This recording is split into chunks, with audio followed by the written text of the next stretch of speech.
दर्शक हो नमस्कार, शुभ सकाळ। आज 20 जून रोजी सकाळी 6 वाजताची उजनी अपडेट आपण या व्हिडिओच्या माध्यमातून पाहणार आहोत। खरं तर ही अतिशय महत्त्वाची अपडेट असणार आहे, कारण पुणे जिल्ह्यामध्ये जो काय पाठीमागच्या 2 ते 3 दिवसापासून सातत्यानं मुसळधार पाऊस पडतोय, त्याचा परिणाम म्हणून बंड गार्डन त्याच पद्धतीनं खडकवासला यातून मोठा विसर्ग हा दोनमध्ये मिसळतोय आणि त्याचा परिणाम हा उजनीच्या पाणीसाठ्यावरती होतोय।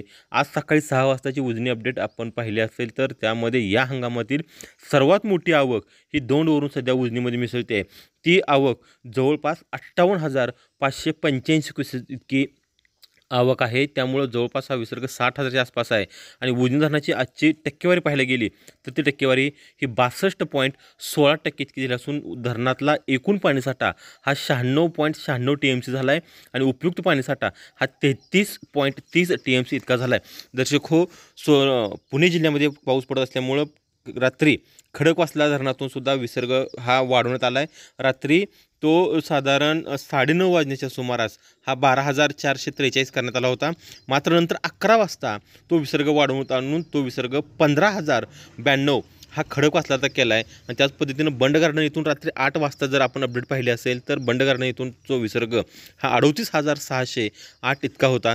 त्यामुळं बंड गार्डन खडकवासला या धरणातून येणारा विसर्ग हा बंड गार्डन या ठिकाणी येतो आणि बंड गार्डन इथून पुन्हा खाली येणारा विसर्ग हा दोंड इथे मोजला जातो। त्यामुळं दोनमधली जी आवक आहे ते आवक आपल्याला या ठिकाणी या हंगामातील वाढ दिसून येते। ती 58,585 इतकी झाली आहे। तेव्हा आता उजनी धरण हे झपाट्यानं झपाट्यानं वाढणार आहे। शतकाकडे ते उजनी धरणाची वाटचाल होणार आहे।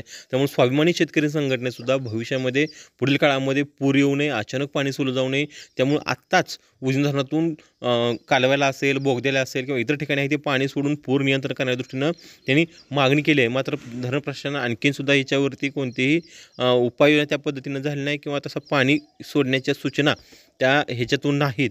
त्यामुळे सध्या तरी उजनीमध्ये फक्त आवकच सुरू आहे। उजनीमधून कोणत्याही प्रकारचा विसर्ग या ठिकाणी सोडलेला गेलेला नाही। त्यामुळे उजनी धरण हे आत्ता लवकरच आपलं शतक गाठणार आहे आणि विशेष म्हणजे हे शतक उजनी धरण हे जूनमध्येच गाठणार आहे का हे पाहणं औत्सुक्याचं ठरणार आहे। कारण धरण ज्यावेळेस भरलं आत्तापर्यंत ते धरण परतीच्या पावसानं भरलं असेल, ऑगस्टमध्ये असेल किंवा सप्टेंबरमध्ये असेल, या महिन्यामध्ये धरण भरलं आहे। मात्र आत्ता जून महिना सुरू आहे, त्यामुळे जूनमध्येच उजनी धरण भरलं तर पुढच्या हंगामामध्ये जो काही येणारा पाऊस आहे तो येणारा पाऊस जर मोठ्या प्रमाणात असेल तर सातत्यानं उजनी धरणातून हे पाणी सोडावं लागणार आहे आणि त्याचा परिणाम हा भीमा नदीकाठच्या शेतकऱ्यांमध्ये असणार आहे, त्या शेतीवर त्याचा परिणाम होणार आहे। त्यामुळे पुढचा पाऊस कसा असणार आहे, उजनी धरणात आवक किती येणार आहे, त्यावरून उजनी धरणातून विसर्ग किती सोडला जाणार आहे हे आपल्याला पाहणं औत्सुक्याचं ठरणार आहे।